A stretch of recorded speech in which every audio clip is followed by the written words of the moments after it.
નમસ્કાર વિદ્યાર્થી મિત્રો, મારી આ યુટ્યુબ ચેનલમાં આપ સૌનું હાર્દિક સ્વાગત છે. વિષય હિન્દી, ધોરણ 8. આપણે આગળના વિડીયોમાં કાવ્ય 4નો અભ્યાસ કર્યો હતો. હવે આવે છે એનું સ્વાધ્યાય. પ્રશ્ન પહેલો જોઈએ આપણે. આશય સ્પષ્ટ કીજીએ. પહેલો પ્રશ્ન છે,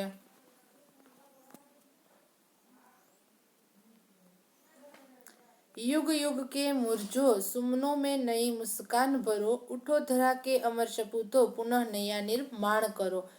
કાવ્ય પંક્તિ આપેલો છે, એનો આશય સ્પષ્ટ કરવાનો છે. આપણે જોઈએ. हे मातृभूमि के पुत्रों, तुमने इस देश को स्वतंत्र करने के लिए बड़ा संघर्ष किया है और अंत में तुम विजयी हुए हो. सचमुच तुम भारत माता के सपूत हो, लेकिन अभी तुम्हें बहुत कुछ करना है. युग युग से पराधीनता में रहते रहते यहाँ के देशवासियों के हृदयों में निराशा भर गई है. तुम्हें इस निराशा को दूर कर इन्हें आशा बंधानी है. पराधीनता के दरमियान यहाँ जो बर्बादी हुई है उसे दूर कर हर क्षेत्र में नया निर्माण करना है. ત્યાર પછીનો પ્રશ્ન બીજો આપેલો છે, કવિને દેશ કે સપૂતો को क्या संदेश दिया है. એનો ઉત્તર જોઈએ આપણે.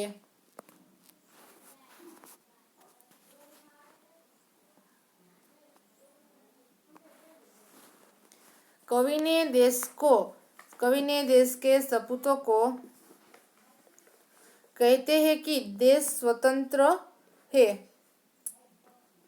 स्वतंत्र हो चुका है. अब तुम्हें देश का नव निर्माण करना है. स्वतंत्रता का लाभ जन जन तक पहुंचाना है. देशवासी तुमसे बड़ी बड़ी आशाएं रखते हैं. तुम्हें उन्हें निराश नहीं करना है. तुम्हें लोगों में नए प्राण फूंकने हैं. विकास के नए रास्ते खोजकर तुम्हें देश का पिछड़ापन दूर करना है. इस प्रकार कवि ने देश के सपूतों को संदेश दिया है कि वे देश को एक नए युग में ले जाए.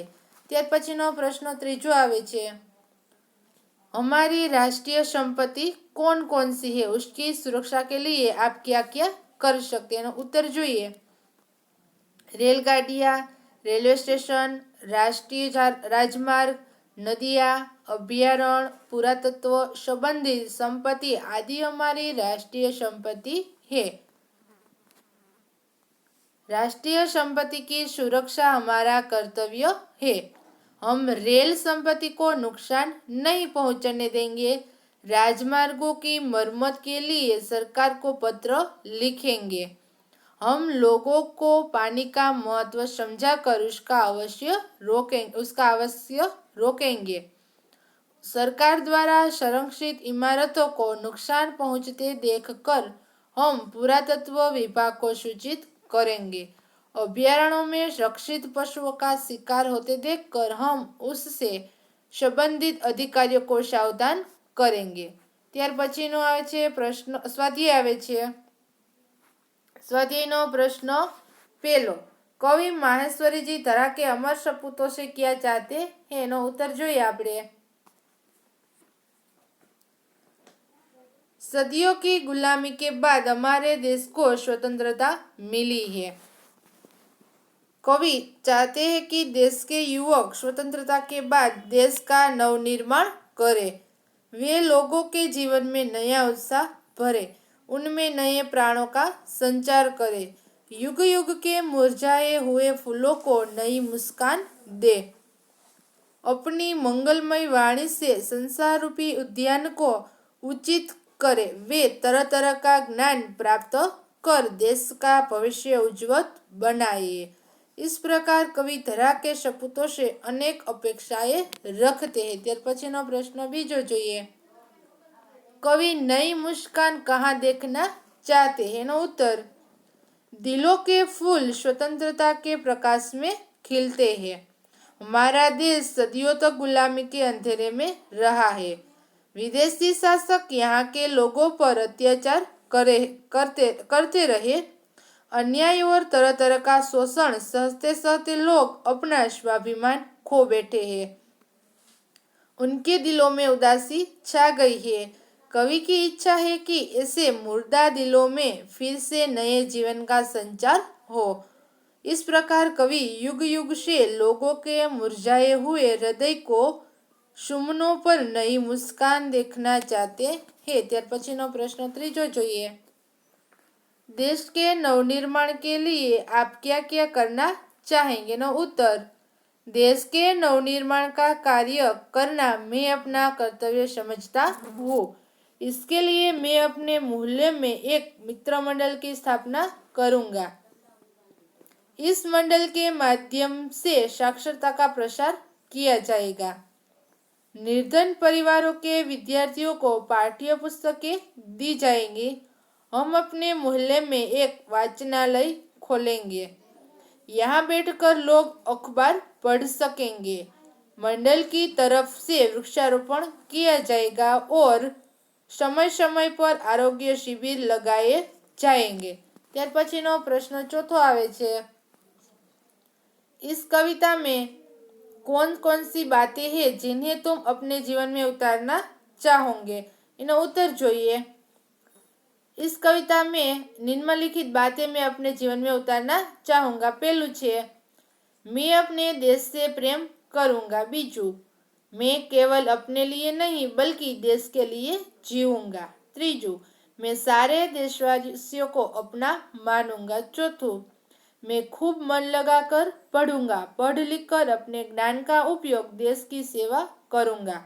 मैं चाहता हूँ कि मेरी योग्यता का लाभ देश को मिले। पांचमू, मैं ऐसे काम करूंगा जिनसे देश का गौरव बढ़े। और छठू, मैं देश की रक्षा करने में कभी पीछे नहीं हटूंगा। ત્યાર પછીનો પ્રશ્ન બીજો આવે છે। नीचे दिए गए काव्यों को पढ़कर प्रश्नों के उत्तर दीजिए। તમને કાવ્ય આપેલી છે, એના પરથી પ્રશ્નના उत्तर લખવાના છે। આપણે જોઈએ કાવ્ય।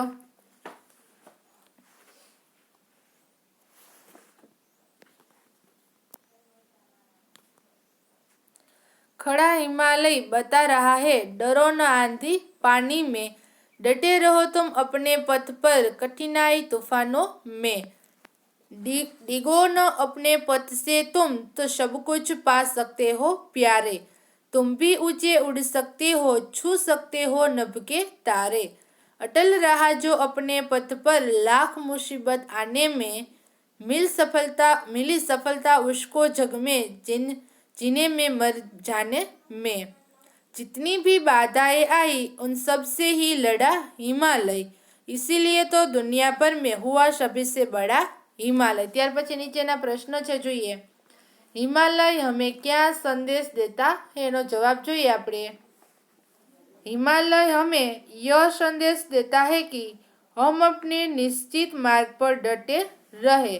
यदि हम अपने प्राण और पथ पर टिके रहेंगे तो हमारी सभी इच्छाएं पूरी हो जाएगी, यहाँ तक कि हम असंभव को भी संभव कर सकेंगे।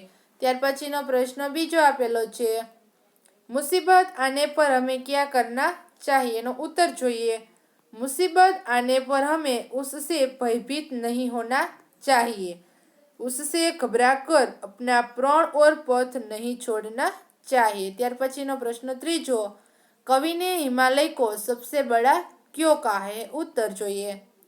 हिमालय ने सभी बाधाओं का डटकर मुकाबला किया, वह हर कठिनाई से लड़ा, वह कभी अपने पथ से डिगा नहीं, इसलिए कवि ने हिमालय को सबसे बड़ा कहा है। प्रश्न चौथो જોઈએ। इस काव्य का भावार्थ लिखिए। नो उत्तर, जीवन में अनेक बाधाएं और कठिनाइयां आती है, हमें निडरता से उनका सामना करना चाहिए। जो मुसीबतों से बिना घबराए अपने प्राण और पथ पर अटल रहते हैं, वे असंभव को भी संभव कर दिखाते हैं। प्रश्न पांचमो, इस काव्य को योग्य शीर्षक दीजिए। न उत्तर योग्य शीर्षक आवशे हिमालय का संदेश। ત્યાર પછી પ્રશ્ન ત્રીજો આપેલો છે, જોઈએ। चित्र के आधार पर कविता लिखिए जिसमें निम्नलिखित शब्दों का उपयोग हुआ हो। તમને શબ્દ આપેલો છે, એ શબ્દનો ઉપયોગ કરી અને ચિત્ર પરથી કવિતા લખવાની છે। તમને ચિત્ર સ્ક્રીન ઉપર દેખાય છે। શબ્દો આપેલા છે, ફૂલ, તિતલી, બાદલ, વૃક્ષ અને બારિશ. તો એના પરથી આપણે કવિતા જોઈએ. ધીરે ધીરે बादल बरसे, फुलबारी में फूल खिले हैं, फिर तितली के पंख खुले हैं, वृक्षों ने नवजीवन पाया, बारिश ने है रंग जमाया, कोई न अब पानी को तरसे, धीरे धीरे बादल बरसे. ત્યાર પછીનો પ્રશ્ન ચોથો જોઈએ. અપૂર્ણ કાવ્ય કો પૂર્ણ કીજે. તમને અધૂરી કાવ્ય આપેલ છે એને પૂર્ણ કરવાની છે. જોઈએ આપણે. माँ खादी की चद्दर दे दो, मैं गांधी बन जाऊंगा. હવે અધૂરી કાવ્ય છે ને પૂરી કરવાની. જોઈએ આપણે. घड़ी कमर में मैं लटका लूं, आंखों को चश्मा पहना दो, माँ छोटी सी लाठी दे दो, ठक ठक करता जाऊंगा. ત્યાર પછી આપેલી છે ભાષા સજ્જતા. દરેક વિદ્યાર્થીએ અભ્યાસ, સ્વાધ્યાય અને ભાષા સજ્જતા બુકમાં લખવાની છે. અભ્યાસ અને સ્વાધ્યાયના પ્રશ્નો, જે મોટા પ્રશ્નો હોય પાઠ્યપુસ્તકમાં ન સમાય એ બુકમાં લખવાના, અને બીજા પ્રશ્નો જે સમાઈ જાય પાઠ્યપુસ્તકમાં લખવાના છે. હવે ભાષા સજ્જતા જોઈએ આપણે. संज्ञा का प्रयोग. आप संज्ञा के बारे में सीख चुके हैं. निम्नलिखित वाक्यों में से संज्ञा ढूंढकर उसका भेद बताइए. જોઈએ આપણે. સોના કિંમતી ધાતુ હે. સોના અને ધાતુ છે એ સંજ્ઞા છે ને એ કઈ દ્રવ્યવાચક સંજ્ઞા. સોના છે એ દ્રવ્યવાચક સંજ્ઞા છે, જ્યારે ધાતુ છે એ જાતિવાચક સંજ્ઞા. ત્યાર પછી બીજું. ગંગા પવિત્ર નદી હે. ગંગા અને નદી એ સંજ્ઞા છે. ગંગા એ વ્યક્તિવાચક સંજ્ઞા છે અને નદી છે એ જાતિવાચક સંજ્ઞા છે. ત્રીજું. ઉમંગ દોડ રહા હે. ઉમંગ સંજ્ઞા છે, જ્યારે એ વ્યક્તિવાચક સંજ્ઞા છે. ચોથું. દલ જા રહા હે. દલ એ સંજ્ઞા છે અને સમૂહવાચક સંજ્ઞા છે. રાજેશ ભય કે કારણ જંગલ में नहीं आया.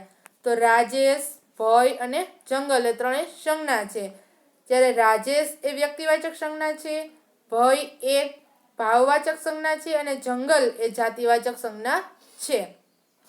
ત્યાર પછીનું આપણે જોઈએ. निम्नलिखित विधान पढ़िए और समझिए. जयेश ने कीर्ति को साड़ी दी. बगीचे में જોઈએ. બીજું એનું બહુવચન છે. જયેશને કીર્તિ કો સાડિયા દી. સાડી એક વચન છે, જ્યારે એનું સાડિયા બહુવચન કરેલું છે. બગીચે મેં એક લડકા હે. લડકા એક વચન છે, જ્યારે બગીચે મેં કઈ લડકે હે. લડકે એનું બહુવચન થઈ જાય છે. उपर्युक्त वाक्यों को पढ़ने से पता चलता है कि पहले वाक्य में साड़ी से साड़िया और दूसरे में लड़का से लड़के हो गए, यानी एक वचन का बहुवचन हुआ है. अब आप इसी तरह निम्नलिखित एक वचन वाक्यों को बहुवचन में परिवर्तन कीजिए. मुझे लुटेरे का डर था એનું બહુવચન કરવાનું છે. બીજું. પક્ષીને ઉડાન ભરી. અને ત્રીજું. उसने मुझे मिठाई दी એનું બહુવચન તમારે જાતે કરવાનું છે. ત્યાર પછી જોઈએ. निम्नलिखित वाक्य पढ़िए और वाक्य में गाढ़े काले शब्दों को समझिए. જે ઘાટા કાળા અક્ષરે આપેલા છે એ શબ્દ ભાવવાચક સંજ્ઞા के रूप में. પહેલું. बच्चे प्रार्थना करते हैं. અને બીજું. नदी की चौड़ाई अधिक है. प्रार्थना અને चौड़ाई છે ભાવવાચક સંજ્ઞા છે.